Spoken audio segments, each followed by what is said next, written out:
Okay, hello everyone. It is 8 o'clock here in the UK, and not only that, it is the 31st of January. Where has the time gone? I know it's such a cliche, and I feel like I say this every year, but I really feel like every year is going faster and faster. And I wanted to take that opportunity as a result to chat to you a little bit about where we are so far after this first month, and then to see what might be stopping us from making progress on our goals. So I'd love to hear from you guys how you're getting on so far with your resolutions and themes and goals and things that you've set. So do let me know. Comment if you're watching live, and also, of course, if you're watching after the fact as well. So my name is Anna Lundberg. I'm a success coach and business strategist, and I help people create more freedom, flexibility, and fulfillment in different areas of their lives. And this is my regular Facebook show that I'm doing now every Wednesday evening, more or less at 8 o'clock GMT. So that's London time, where I'm based at the moment. I would love to hear from you if there are topics that you'd like me to talk about, particular areas where you're getting stuck, where perhaps you'd like to get some additional resources. I'm constantly creating new videos and, PDFs and ebooks and articles and things. So I'd love to hear from you and how I can better create things for you, because otherwise, what's the point? I'm just sitting here writing things for myself, and that's no good. So do please always ask me any questions at all. You can comment here, you can message me, and you can get in touch on all the different social channels. And I would love to hear both how you're getting on now and also, how I can best help you going forwards as well. But today, as I said, I wanted to do a little bit of a review, I guess, of where we are so far, and also look at that well-known fallacy, which is when we say, I will do it when, do. So I'll do it when I have this, when I have more that, when I feel more this, that, and the other. And I'd really like to kind of break that down. And I'm doing all this not to make us feel bad, because if we aren't where we want to be, it's not about beating ourselves up. It's very important to be compassionate, to be patient. And after all, it is just 1 out of 12 months, so there's still plenty of time. But I do think it's very important to sort of confront that head on and not let time kind of race away. And then before we know it, a whole year has passed, and then we're really in a situation where we wish we'd done something else. And it may even be too late, whatever that means. So I do think it's much better to confront that now. Again, I'd love to hear what you guys are up to in general, I guess, in terms of what goals and intentions you set in January. I've heard from a couple of people already who said that they're absolutely on track, which is really fantastic. Personally, I have to say I'm very proud of myself in terms of health and so on, because I have been exercising really well regularly. I've been sticking to my healthy eating, which has been great. I've been feeling really good. So in that place, and that's sort of the health and wellness area, I've been doing well. Also some really exciting things happening. As you may know, the group program I'm launching, going to be working on finalising my book and my podcast soon as well. So more or less, I feel like I'm on track for January. And again, it is just 1 month out of 12. So hopefully, there's still a plan in place. I say hopefully, I do actually have a plan in place. So really, I'm going to be sort of taking consistent action, as I always say, and working towards that plan as well. But of course, again, being compassionate, being generous with myself, and allowing for various unforeseen circumstances, which can always happen. So as I said, this is not about in any way beating ourselves up, but it's great to check in now and see where we are compared to the intentions we set. And of course, if we didn't have the time to set those intentions or goals at the beginning of the year, then now might be a good time to do so. So check in where you are and think about where you want to get to as well in the coming months and in the coming year. So as I said, what I'd love to talk to you about, or love to, I don't know, perhaps it's an uncomfortable topic for all of us, but it's this idea of sort of the excuse, I'm going to have to call it, of saying, I'll do it when, ... And there's lots of familiar examples of this. Often, again, New Year's is very much about losing weight and all these things. So we say, I'll go to the gym when I've lost a bit of weight, because I don't feel very comfortable right now in my gym clothes, and I'd like to lose a bit of weight before I go and everyone sees me at the gym. Or, I'll start eating healthily when I have the energy, because right now I'm too tired and I couldn't possibly give up. I need that chocolate because I'm feeling sorry for myself and I'm tired and I need energy. What other areas? I wrote some other examples down. Oh, and romance, of course, being another one. And maybe you've been single for a while and you'll say, I'm going to start dating when I'm feeling more confident. And the problem of each of these kind of statements have in common is that they're all fundamentally flawed. They're contradictory because, of course, and it may sound obvious, if we take the first one, going to the gym is what's going to help you lose that weight. So waiting to go to the gym because you don't feel comfortable is sort of counterproductive, because the whole point is you're not comfortable and that's why you should be going to the gym. So that's a bit of an odd one, that we're kind of blocking ourselves or creating that self-sabotage. The same thing with the diet. If we're tired and struggling and we feel like we need chocolate and so on, you know, sometimes it is definitely good to listen to our bodies. But certainly I think if we're tired, lethargic, lacking in energy, the most likely reason is precisely that we're not eating well, not getting enough sleep and all those other health things. So actually sort of ignoring that problem and just going ahead and eating all that crap that we're eating isn't going to help at all. And it's the exact opposite we should be doing. Likewise, in romance, yes, it can be hard to get back in the saddle and all these things, and you know, to admit that you want to meet someone and go out there. It can be scary, but actually, certainly I found that in my personal experience, it builds confidence, it creates excitement, and you know, it creates momentum and all these fun things when you're out and about, meeting new people. Doesn't have to be even romantic, but certainly, you know, giving yourself, you know, even getting yourself dressed up a little bit, going out, going on some dates, being treated a little nicely is never a bad thing. So it's a little bit counterintuitive, but unfortunately these "I'll do it when" statements are really fundamentally flawed, contradictory, and fundamentally sabotaging us from doing what we want to do. And of course, the same thing applies when it's a question of changing career, or starting a new business. So I'll do it when, you know, I've saved more money, or again, when I've lost weight, when I've done this, that, and the other, when I've moved house, when I've decluttered, when I've got this promotion, when my boss has left, when my new boss has started, when I finish this project. There's an endless list of things. So if you set the intention, maybe this year, maybe before this year, to start thinking about your career, you know, I know a lot of you downloaded the, you know, is it time to rethink your career quiz that I did. And, you know, if it is, and if you downloaded that, you know, many months ago and you haven't done anything, it would be interesting to ask yourself, what is actually getting in the way there? And do you want to do something about it? And if so, you know, what can you do now to make a shift? And in that context, I want to talk about 3 things that I think are going on beneath the surface. And, you know, it's hard to dig into them now in this short video, and really they're very big, important topics. And some of them I've talked about a lot, really. So, but I wanted to sort of touch on them today, just because I think it's so important to admit, I suppose, to ourselves what it is that's actually blocking us. And the first one, of course, the first real reason why we might not be moving forwards is fear. And it's something I always talk about. It comes up as the #1 thing that's stopping people from making a big change, whatever the area of your life. And, you know, I run this Fearless Fridays interview series with people who've quit their job to do something incredibly exciting and different. And almost without exception, they've all told me when I've talked to them, I'm not fearless at all. I was completely scared when I did this. So to some extent, that fear doesn't go away. But this idea of fear, it's the fear of failure, fear of success sometimes, actually, ironically, fear of looking stupid, fear of making the wrong choice, and all these things.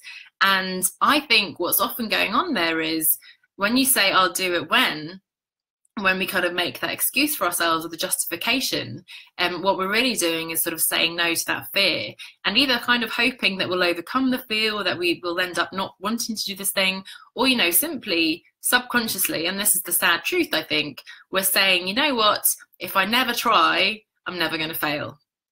And that's sad, I think, because, you know, again, we can talk, and I always do talk about the importance of defining what success looks like for you, questioning what failure means, and so on. But that idea of fear and, you know, actually it's safer not to try at all, I think is a really big barrier, and one of the underlying reasons to why we're putting these things off, why we're procrastinating, as we call it. The second area I want to talk about is self-preservation. And I think when we're beginning to question where we are today, and we're saying, you know what, I'm not where I wanted to be, we're actually questioning some pretty fundamental things. So we're questioning, you know, some principles and beliefs that we have around our careers and work and employees and employers. We're questioning salary. We're questioning life more generally, really, what is important in our lives. We're questioning fundamentally our identity. We've built up this entire career and identity around a particular path a certain type of lifestyle around ourselves, and beginning to question that is incredibly potentially traumatizing, because we're really questioning that entire identity, and not just, you know, oh, I could change job, but we're beginning to break apart something that's far more core to who we are. And again, I think that self-preservation is, you know what, it's safer to stay where I am.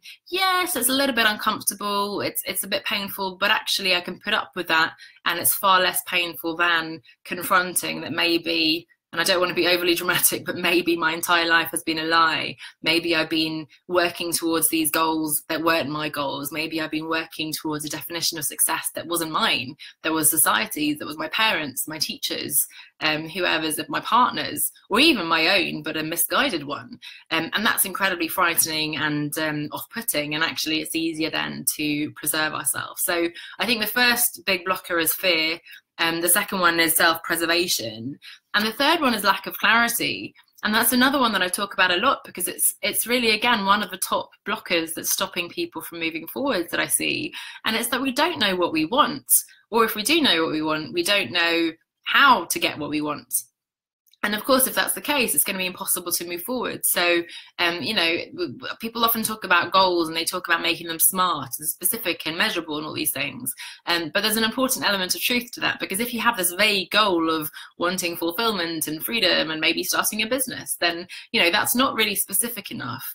And in particular, it's such a new and different area for you, and that you're not going to be clear on how to get there. Of course you're not. So, you know, there's something that's so unfamiliar. It's not at all where you've been in the past. So you don't know anything about it. So that's understanding of, yes, I know I don't want to stay here, but I don't yet know what it is I want to do instead. And that's often what's actually blocking when we're putting it off. So if I have that goal of starting a business, if I'm going to sit down now with my pen and paper, okay, today I'm going to start my business.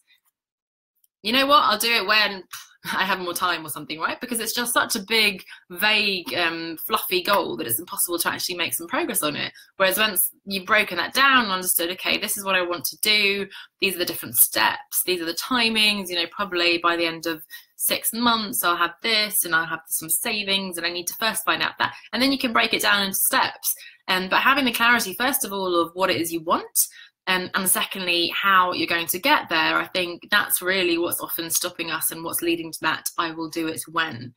So those are the three things really: the fear, the self-preservation, and the lack of clarity. And again, as I keep saying, these are fundamentally flawed as well. So just like it was, you know, contradictory in a way in terms of the gym that I was talking about, in terms of diet, in terms of romance, the sad reality is that we're really sabotaging exactly what we want to do. So if we take each of those again, if we look at the fear, for example, of course the natural tendency is to pull away from the fear, pull away from what's frightening, and stay in our comfort zones I always talk about, and you stay away from those things that are frightening. But actually the best way to get rid of fear is to confront it.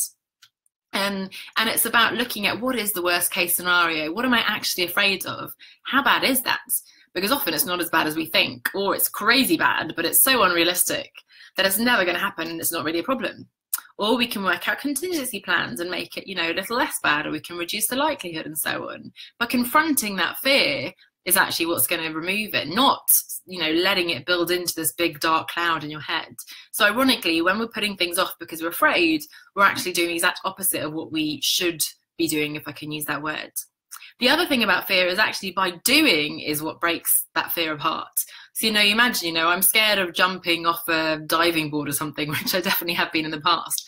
Standing there, and I think somebody shared a video the other day of like just person after person getting up onto the highest diving board. You know, some older women manage it where younger guys didn't, but they stand there. And the longer they stand there, they just become terrified. I mean, you can imagine, I'm sure you've experienced that. You're standing there and you're looking down and you go, okay, I'm going to do it. And then you don't do it. No, this time I'm going to do it. And you don't do it again. And you lose trust in yourself. You lose faith and no longer believe that you're going to do it. And then you just become terrified. It's like, no, I can't do it. I've tried. So what's actually going to remove that fear is, of course, jumping. Another one would be to go back down the ladder and not do the jump. But I think then you'll regret it. You'll see that that old lady has jumped, and why couldn't you? And for goodness sake, it wasn't that scary anyway. And one guy did go back up again, and then he went back down again. But as I said, what's actually going to break that fear down is by taking the leap. In that case, I don't think you can take little steps, as I usually talk about, because you have to jump off the diving board. But we're mixing metaphors here. But the important point is that actually it's doing that builds the momentum. Taking action is what creates that momentum and confidence to move forwards. So again, putting things off because you're afraid is actually the opposite of what you should be doing. The other one is self-preservation. And again, I was talking about a minute ago, the idea that your entire life, career, identity, and even, relationships, maybe family and friends and so on, can be caught up in this particular set of beliefs or a particular path, a way of life. And questioning that can be quite terrifying. So again, like putting that off and procrastinating feels like it's removing the pain for you. Unfortunately, again, if you put that off, it'll either become too late eventually. It's never too late to change career and start a business and all these things. People do it at all ages now. There's so many success stories. It's never too late, and until it is too late, i.e. until we're dying or dead, which is a horrible thing to say. But what you don't want is to let it go another year, 5 years, 10 years, and not do anything about this, because that pain is going to become unbearable. And I was talking to someone about this on a podcast the other day, the fact that unfortunately we tend to wait until the pain becomes unbearable to do something about it, whether it's burnout or, relationships breaking down, or even maybe being made redundant by our companies. Sometimes that stability and security isn't what we thought it was. But putting that off because we're a little bit uncomfortable at the idea of kind of questioning those ideas and beliefs is, again, the opposite of what we should be doing to make that whole thing less painful. And I love another metaphor, lots of metaphors today, but the idea of the metamorphosis of a butterfly. I read a couple of years ago that process, and it's not just this little caterpillar that wraps up warm and then emerges as a beautiful butterfly. What happens in that chrysalis is that the caterpillar, actually the bones and the materials, I'm not a biologist, so apologies, but it all breaks down into like a soup. And then it's an incredible painful process of kind of rebuilding that, and eventually it emerges as a butterfly. And I just love that image, because yes, it is going to be painful and difficult in the short term, but it's so absolutely going to be worth it. And so again, challenging the idea that procrastinating to protect yourself is actually making things worse, and probably is unfortunately going to lead to something even worse further down the line. And then the final one is clarity. And of course, again, it's flawed, as I keep saying, in the reasoning. Because, okay, I can't do anything now because I don't know what I want to do. Unfortunately, or fortunately, maybe the way to find out what you want to do is by doing something, is by starting that process, is by beginning to explore, to ask those questions, to think about what you want to do, to validate your business ideas, to start putting yourself out there. So actually, for all intents and purposes, we can sit there with a pen and paper and think about what we want to do, but really we have to start that process. Otherwise, we'll never know. We're never going to get that sort of bolt of lightning to say, this is the route that you should follow. Likewise in business, and certainly in my experience, I found this, it takes time to build these things up. So if you think it's hard to build a business, now, you put it off. But actually, if you started now, you would have a few weeks, months, years to build things up more gradually, and it would be much, much easier. And as I said, all these things take time to build up your name and credibility and exposure and so on.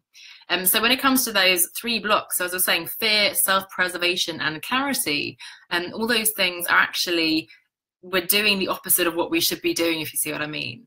So yes, it's uncomfortable in the short term, but actually starting sooner rather than later, forgetting about that procrastination, not allowing ourselves those excuses, and really, again, sitting down, not beating yourself up. This is not meant to be a criticism or a judgment in any way of what we're doing or feeling. It's just pressing the pause button, reflecting on what is actually going on there, understanding if it's maybe the fear or that concern about the relationships in our lives, or the fact that we just don't know where to get started, and just, recognize that and play with it a bit and see, okay, if that's what's happening, how could I address that in a different way? How could I move forwards? Who could I talk to? How can I find out more and move forwards? I think I've talked about my own experience a little bit in the past, but I first took a sabbatical, and it was only when I was away that actually I realized that I then wanted to quit, for example. I initially started a consulting business, and it was only after a year or two actually that I realized although the work was fulfilling and I was earning lots of money, it wasn't the reason why I'd quit my job. And then actually I moved on to something else. And it's only now, I'd say 5 years later, where I have really a fantastic kind of portfolio career of all the things that I love doing. So writing and coaching and training, and all these things. And that's taken time. And in no way would I be able to sit down, as I said, with a pen and paper and plan this all out 5 years ago. Certainly when I was considering quitting, I wouldn't have been able to draw out that roadmap.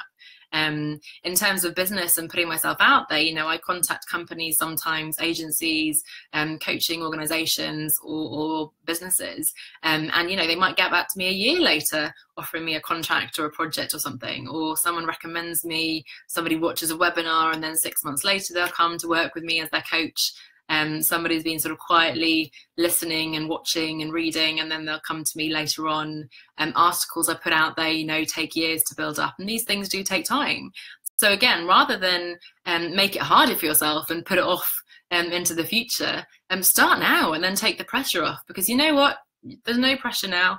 There's no urgency. You don't want to do anything about it yet, but I might put up a blog and see what happens, and I might, maybe talk to some people about this idea I have. Might start thinking about maybe I could do this other crazy thing that I'm thinking about, or how could I explore? Could I go traveling? Whatever it is, but start. And look at how you can get going, always taking those small steps if possible, as I say. But that's really what I want to talk about. So understanding now, it's the end of January, a month has passed, 1 month out of 12 of this year. Yes, I know a year is kind of an arbitrary period of time that we've made up as human beings, but it is a nice sort of bracketed time, I suppose. It's also quite a long time. So, I often talk about breaking down into 6 months, also 3 months, and looking at your goals there. So if you found that you're not doing, not taking the big massive action that you had hoped or set yourself as a goal in January, don't beat yourself up, sit down, reflect on what might be going on there, and either, sort of admit or acknowledge or recognize that it's not going to be possible right now, so that's fine, but do it intentionally, or break it down into more realistic goals, or alternatively, find a way to make it happen, but you're going to be having to put a lot more effort in, finding someone to help you, whatever it is that you need. But again, don't beat yourself up, but definitely do confront it sooner rather than later. And as I said, look at what's going on. Is it that fear? Are you putting it off because you're afraid? Are you putting it off because you're worried what this will mean in terms of everything that you've believed until now, which is completely natural? Or, do you just not know where to start and therefore you're putting it off? So I hope that's given you a few things to think about in terms of that fallacy of I'll do it when. I don't want to stress you out. As I said, don't worry, there's lots more months left of the year. I certainly haven't achieved everything perhaps that I had wanted and put on my list, but I'm doing my best at sticking to my plan and taking that consistent action, always being self-compassionate, but also dreaming big and taking small actions. So I hope you found that interesting. I'll be back again next week, as I said, 8 o'clock GMT here UK time in the Facebook group. Again, I'd love to hear your comments, your thoughts, your fears, your questions, and again, extend the invitation to you that if you're getting stuck here, if you're not sure how to move forwards, or if you'd like a little bit of help in terms of exploring what it might look like to help you now actually take some action going forwards into February and beyond. And if you'd like to look at, how I might be able to help you to do that, then please, and as ever, I'd love to invite you to a free consultation call. I'll put the link here in the description, but it's just a 30-minute chat where we can have a little bit of a discussion of, we'll think about where you are today, where you think you want to get to, and what might be getting in the way. And as I said, how I might be able to help you as well. Thank you, Jim. Other side of the pond. I'm guessing America then. It's morning where you are. It's coming up to 8:30 now, so just finishing up. But thanks for saying hello, Jim. I hope you enjoyed the video today. Hoping to hear from lots more of you in the coming hours and days as well. And I can't wait to see you guys on the next video next week. Bye for now.